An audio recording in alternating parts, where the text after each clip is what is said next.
Guys, this is the Mastella Stellatopia line. So, ito yung line ni Mastella na specific for atopic skin or yung may mga eczema, skin asthma, dermatitis. Okay, so meron sila, si Mastella meron different lines for different skin types. So, let's focus on the Stellatopia kasi ito yung madaming merong skin type ngayon kasi maraming nagkakaroon ng atopic skin because of yung quality of water na pinanliligo or most commonly ang cause is genetic. So if yung parents merong allergic rhinitis, food allergy or yun nga eczema din, mas madalas napapasa nila yun sa anak nila. So ito yung pinaka-recommended namin na gagamitin yung panligo, lotion, and everything for your baby kapag ka newborn, lalo na kapag newborn pa lang, kumbaga uumpisahan mo na nagamitan ng tamang product para hindi mag-aggravate or hindi lumabas agad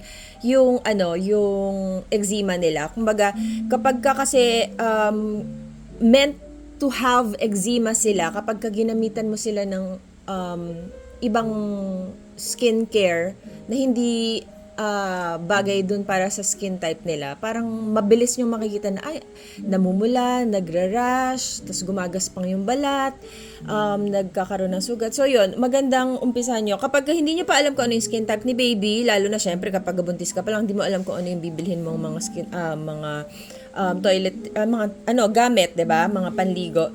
You can start with Stellatopia kasi this can also be used for any skin type and specifically for yun nga, may mga eczema. So, ito, dalawa yung klase ng sabon nila. Hindi pala sabon, cleanser, panligo. So, this is the cleansing oil. Ito yung gamit ni Stella. I like it kasi hindi ko alam kung bakit. Ito kasi gel.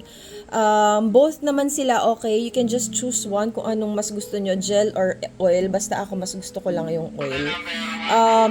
Hindi siya mabula, pero nakaka-clean siya talaga, nakakatanggal siya ng dumi and it prevents yung tightness ng skin. 'Di ba yung after maligo, ramdam niyo yun minsan 'di ba kapag lalo na kapag malamig, yung parang sobrang linis nung balat, nagda-dry na siya and nagiging tight. So yun yung iniiwasan natin kasi kapag ganun, nangangati yung skin ng bata. So, ito, pwede itong gamitin for the face and for the body. Even for the hair, kapag konti pa lang yung hair nila. Pero kapag medyo, makapal na, or kung even sa scalp, meron silang redness or rashes, mas magandang gamitan nyo ng Stellatopia foam shampoo. And then, after maligo, bawal nyo rin palang scrub ha. Pwede nyo gamitan ng sponge, like the Bellini sponge. Dali, pakita ko nga.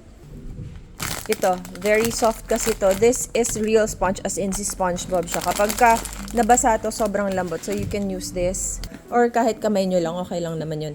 And then, pagka pinunasan yung balat ni baby after, pat lang ganun. Huwag nyong kukuskusin ganun. And then, after, lalagyan nyo agad ng lotion. Ako, nilalagyan ko ng lotion si Stella kapag medyo damp pa yung balat niya. So, medyo basa-basa pa. So, ito yung bagong Stellatopia na lotion. Before kasi merong emollient balm and emollient cream. Well, meron pa rin yun ngayon, pero ito na yung mas bago.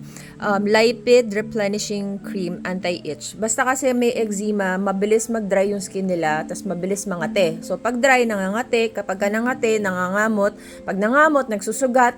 Tapos parang nagiging cycle na siya. Kate, kamot, sugat, lalong nangangate. So, ayun, yun yung iwasan natin. Kasi once nagkasugat na yan, ang hirap and kawawa.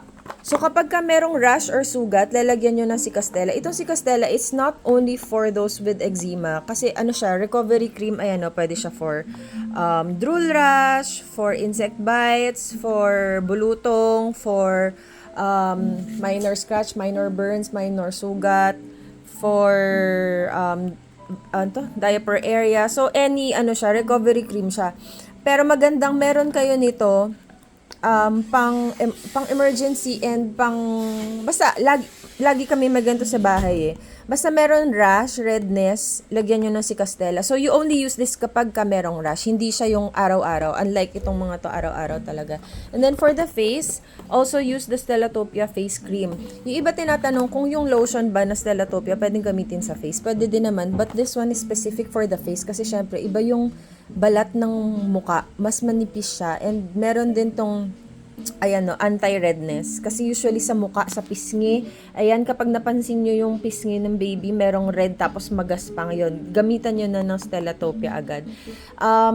Malalaman nyo na kapag kunwari, iba yung products na ginagamit nyo, usually gusto natin yung merong scent, ganyan. Ito kasi unscented, diba? Tapos napansin nyo na yung baby, yan, or yung mga dito, yan, sa likod ng tuhod, nagkakaroon ng sugat or gumagaspang yun. Ano yun? It's a sign na merong atopic skin si baby or eczema. Yun na, gamitan nyo na agad ng Stellatopia kasi wag na natin paabutin sa point na sobrang pula, sobrang hapde, parang basa-basa yung ano. Kasi nangyari yun sa amin. Sobrang kawawa yung bata.